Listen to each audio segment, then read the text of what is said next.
Well, everyone, welcome to this is you got into college now what type webinar, which is a fun one because it means that you're in and you have some options and decisions to make. This usually means this is a student that's not early decision. So early decision generally means you knew exactly where you were going. This is a student that maybe applied a lot early action or regular decision, and now has a couple different options they're trying to to figure out which one will be the right fit for them. So we have a couple different ideas, a couple things that will help.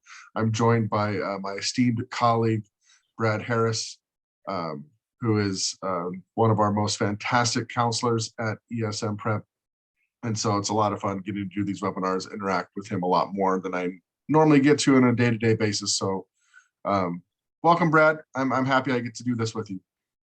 Likewise, Eric, you're a college counselor I've looked up to, so I'm excited to talk about what we do with success, what we do with good choices. This is the fun part, although sometimes it can be a little mysterious, and even for some families, maybe even a little stressful, kind of in an unexpected way. So hopefully, if you're listening to this webinar, you're still in the process of figuring things out, and this can be helpful. But as Eric mentioned, this will be recorded. So in years to come, future cycles, this might be a resource people can look back to.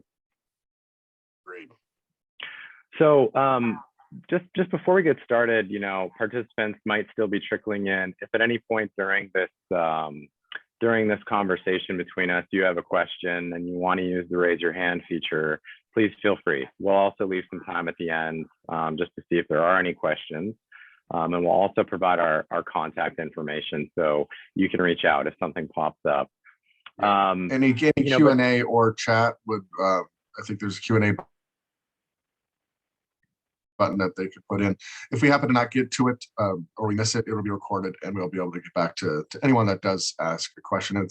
I tell families, be selfish. This is sometimes an area to ask bluntly and see if we have insights that might be helpful. Yeah. Well, one of the most frank kind of questions we get, and that is important to consider is you've gotten into these, maybe a couple of different schools, you have some options. How are you going to pay for it? This is where the rubber meets the road. And I guess we can just start there, Eric. When families ask you questions about finances, what does that conversation look like?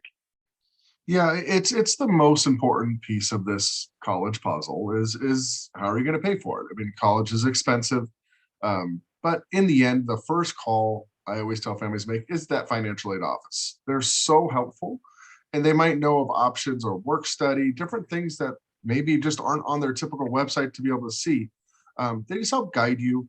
You can negotiate. There's different things that they can do. They're just I call it the one-stop shop. Is make that call, that financial aid department. They just have insight into their school that is so important. So number one, that's going to be the most important piece. Is the cost and paying for it. And there's all the other typical kind of factors you're going to have, which is the type of school, size of school, your distance from home. I mean, sometimes kids are like, I want to get far away. Other kids like, nah, I want to be close to home. The campus environment, what that feels like, and kind of what you're looking for from an academic setting or a college life setting. And then, of course, you're going to college for the career opportunity. So that career center, and hopefully, and I know that Brad and I both have our students early in the process when they're juniors, really looking at information sessions and kind of gathering some of these ideas about the career center and different places that they can utilize the college. That's why you're going there, is to utilize the alumni network and learn, but also these schools are tied into their communities. And it's really, really important to utilize everything you can from this school. So career opportunities is another major factor. Weather and ideas like that can make a big difference. So there's those key factors that help a kid choose a college. A lot of these sometimes are already kind of been decided in their college list, but overall that research can sway the decision from one school to the other. And then I think what kind of ties in those career opportunities, Brad, is usually you've chosen a school and chosen a major. And there we have kids that are undecided, but in general, there's a chosen field of study that you are. How do you decide the best school or make this decision based on that? Yeah. Okay. So once the families kind kind of as you suggested, once the families kind of start figuring out how they can finance different schools, you mentioned that one-stop shop. Check out the financial aid office at the schools to make sure you've got a comprehensive understanding of the financial piece. I love the overview of the key factors, the type and size of school, distance from home, campus environment, obviously career opportunities. But as you said, as this conversation proceeds, you kind of get into some of the fundamentals of why you applied in the first place, right? How does the particular school that you're thinking about tie into your chosen field of study? You've probably gotten to a point in your college, process where you understand what it means to major in something, right? So at most liberal arts colleges, you're going to have general education requirements. You're going to have to take a range of classes in different subjects to fulfill that broad-based liberal arts curriculum. But you're going to end up taking the most classes in whatever subject you major in so that you can graduate with a degree in that subject. And different schools will have very different programs, even within the same subject. So for example, I have a student right now who did quite well, and she's interested in majoring in chemistry, especially because of the COVID-19 pandemic. She's been very motivated to maybe pursue a career in fundamental scientific research or chemical science or chemical engineering. Maybe she wants to work someday to help produce new vaccines or new medicines, or other kinds of pharmaceutical products. And so she wants to major in chemistry. She was admitted to the University of Wisconsin and to Case Western, among other schools. And she's wondering kind of between those two schools, what would I as a counselor, what would Eric as a counselor advise her to think about? Well, those two schools, even though they're both chemistry departments that she's looking at, have two very different environments for that particular program. So University of Wisconsin, for example, that's got close to 45,000 students. It's huge. Many of those students are graduate students. So there's active, cutting edge scientific research happening at a university like the University of Wisconsin. And that's where a lot of the emphasis is in the Department of Chemistry. So as an undergraduate there, this student who is admitted will really have to step up, take initiative, advocate for herself to participate in some of that cutting edge research, or even join a lab, or get, the opportunity to mentor a grad student or work with a professor. But if that student is motivated, that can be a really amazing opportunity. And as Eric mentioned earlier, the alumni network of a very big, prestigious research university like the University of Wisconsin-Madison could open up some really interesting career opportunities for her. On the other hand, Case Western is also a really fantastic program, much different, much smaller. In this case, it's barely above 5,000 students. And the emphasis is on the undergraduates, much more so at Case Western. So there's a lot more support. There's a lot more of a community feel at Case Western in the Department of Chemistry there. And, at the expense perhaps of some of those more advanced research opportunities, or the opportunity to work with a practicing research scientist or somebody who might be able to publish in a prestigious academic journal, let's say. Those are some of the factors that you can consider when you look at your particular major at the different schools you've been admitted at. But that's a great conversation to have. And you can do a lot of that research remotely on campus, school websites, for example. Now, beyond the remote research, this kind of pivots into some other opportunities people might have, Eric, now that they've been admitted. A lot of families are asking, should they go back to visit schools in person? And if so, what would they do? How would that differ from maybe a campus visit they took prior to applying? Yeah, it's definitely different when you know that you're admitted. And usually I'd say a lot of families have two or three schools that they're kind of keyed on, and those are the ones they're going to go see and make the final decision. One of the best ways to see a campus, especially if you're able to see it in person, is one of those admitted day events or programs. These schools are laying out the red carpet to try and show students this is where they want to be. And so it usually gives kids a really good feeling about the campus, because that's the campus is putting their whole best foot forward for that. So seeing the campus, and one of the things I say, talk to people, and not just the students and not just some professors or the tour guides. but there's going to be other people on that campus that are working there, like a campus police officer, or someone that is working in one of the restaurants or one of the food areas or the bookstore. Not necessarily, it kind of gives you a little more insight of what they see the school from, even if there's someone that's maybe not attending, they're just someone that is there working, can give you some insight into that campus on a day-to-day basis. And I think that visiting the campus can be very important. It's not always the easiest thing though, especially when you're coming up on the May 1st deposit deadline. Sometimes I tell kids, if they're on Instagram, start DMing some of those kids. I know that someone it's kind of uncomfortable to reach out to people you don't know, but LinkedIn and Instagram can be ways that you talk to people that when if you can't see that campus, maybe you have finals, spring break, and vacation. Well, there's ways to get more information from students that are actually there, and there's just it can be so beneficial to kind of get the core, like what really is happening on this campus. I love admitted day events because it just showcases the campus in such a great light.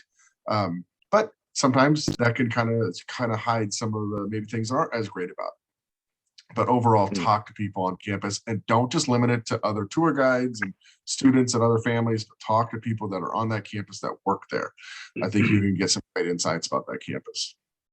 Yeah, that's great advice. I think one of my families actually had one of the most valuable conversations with a restaurant owner just off campus, where a lot of the students tended to go. And they learned a lot about like how the undergraduates behave, how what the culture is, and so that's a great piece of advice, Eric. Just I don't think that's necessarily target so just the smart. people affiliated with the university, maybe like workers around or at the university. That's really great tip. And actually, it speaks Yep. toward this other element that we try to pin down a lot, like the vibe, right? Yeah. I mean, when you visit a school, you fly in, let's say from out of state, maybe you just have that one or two opportunities to visit. The vibe can be different depending on the day, depending on how you feel. How should families and admitted students think about identifying that vibe?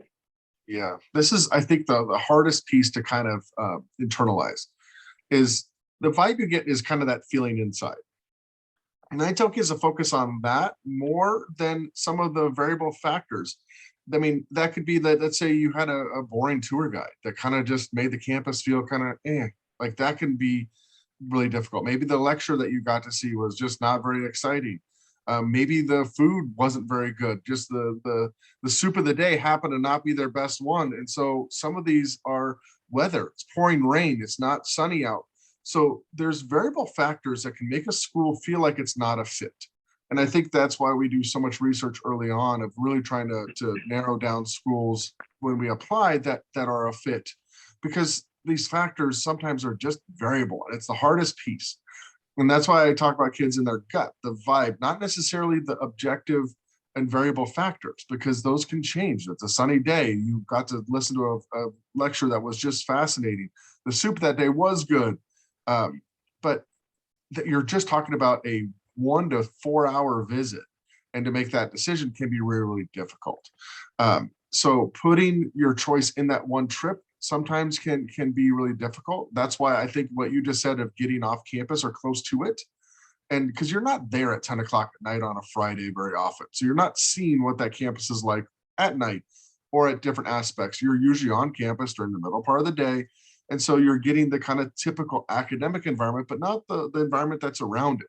And I think that vibe means a lot. And talking to different people gives you that sense, is this a place that I feel really, really good about, that I'm going to want to spend that next 4 to 5 years or more talking about an undergraduate or graduate degree.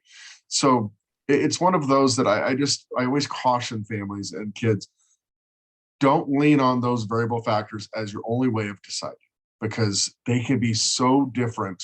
And overall, it can make you feel like that school is not it, when in reality, it was just a bad day for that student that was doing the tour guide, or the lecturer. You happen to see a chemistry lecture when you're going to be studying something English. And so it just has no relevance to you. And so don't lean on too much of those variable factors. I don't want to discount them, because they are important and they can give you insight into it. And talking to people and kind of using all these different things to give you that vibe, give you that gut feeling. Is this the school that I see myself at for the next 4 years?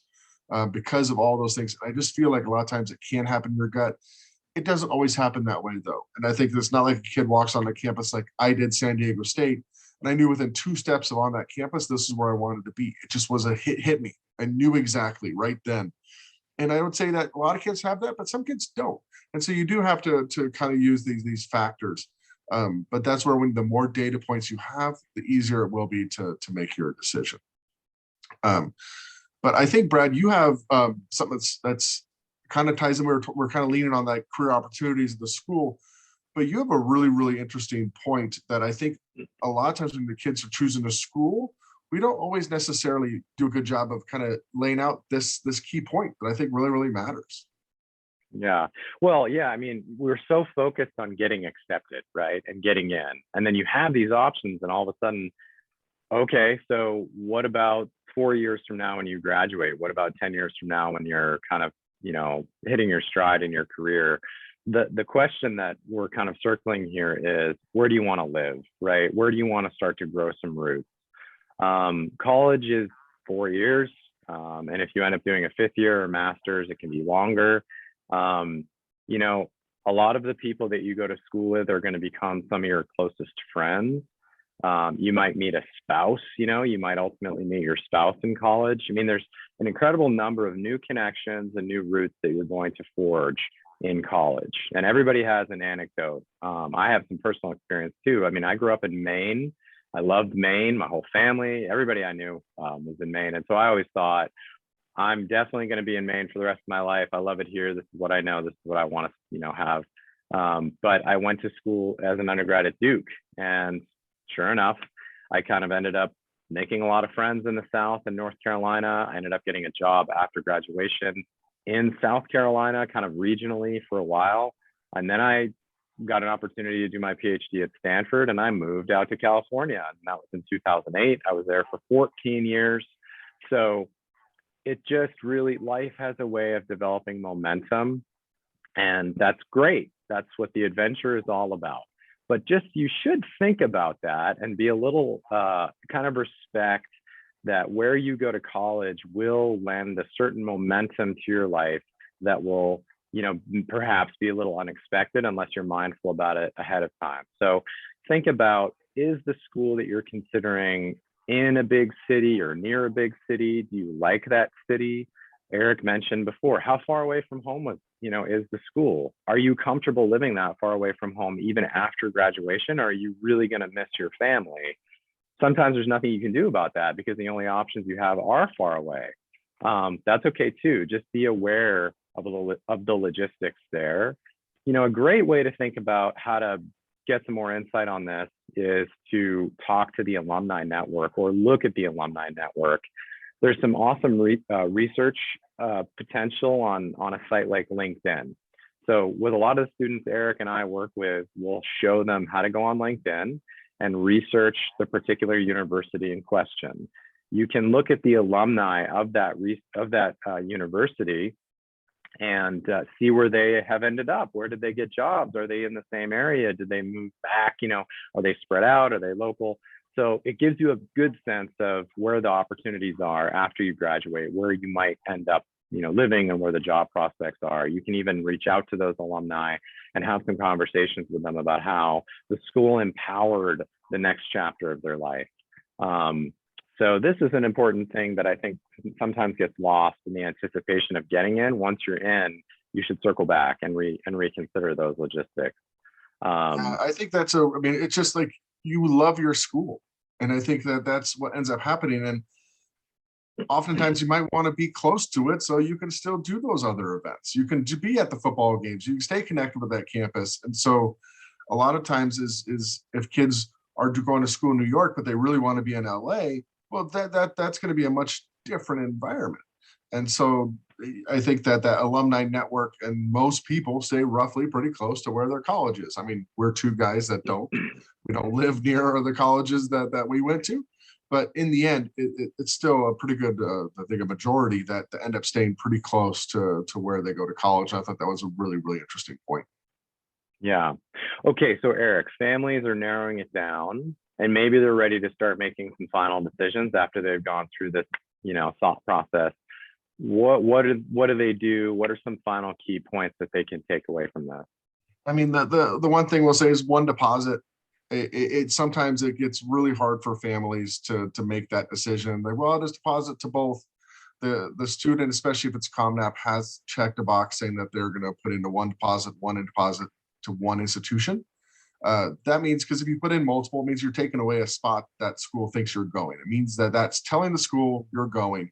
So I advise families against doing a multiple deposit. It takes away a spot from another student that otherwise would be able to go, and that's why the wait lists are so prolific now. Is schools are using that to fill those the kids that do not accept that enrollment. So one, that would be the big one, and understand that it doesn't happen often, but if it ends up being a college that it's just not quite the experience you expect it to be, you are able to transfer. If you're at a private school, you can transfer private school to private school after a year. If you're really wanting to get into a California system, then you do need to do your first and second year, and then it's transfer from there. It is difficult. It's not the easiest thing. So in the end, it's not that your hope. So many students are so worried about choosing the right school. Like, oh, if I don't choose the right one, then everything else is ruined and difficult. No, that's not the case at all. You'll see students all the time that sometimes have a pretty rough first semester, and then after that, they're just the happiest they can be. So it is choosing a college that you feel will be the best for you long term, and what you'll learn academically, and that you'll strengthen kind of the important pieces that are for your life. But understand you're going to have the time of your life. I think that almost everyone that goes off to college, I know that I make the joke that I was at San Diego State for 4 years. I should have made 7 years best years of my life. And you know what? It was so much fun. Best man, guys. I still, like, all my college buddies. We're still in contact now. When I'm back on campus, I can look at it and go, oh my gosh, this place has changed so much. These kids have it so good. Like they knew what we had to deal with in the dorms. But overall, it's a time of your life. You're gonna have a blast. I think you'll find it so much more fun than high school. It's not as regimented. You're in the classroom less. You have a lot more of your own time to kind of. It's difficult to make some challenges that way, but embrace it. It's going to be a blast. You're going to have a lot of fun. Choose the school that you get that vibe from, that you feel really, really good about, and you're just going to love it. And that's the whole part of why you work so hard in high school, is to have that opportunity to choose the school you want to go to and go enjoy those 4 years and just have an absolute blast. Well said. And no matter where you end up, it's going to be more about how you take advantage of the opportunities where you are than the particular place that you go. You're in charge of your own destiny. Absolutely.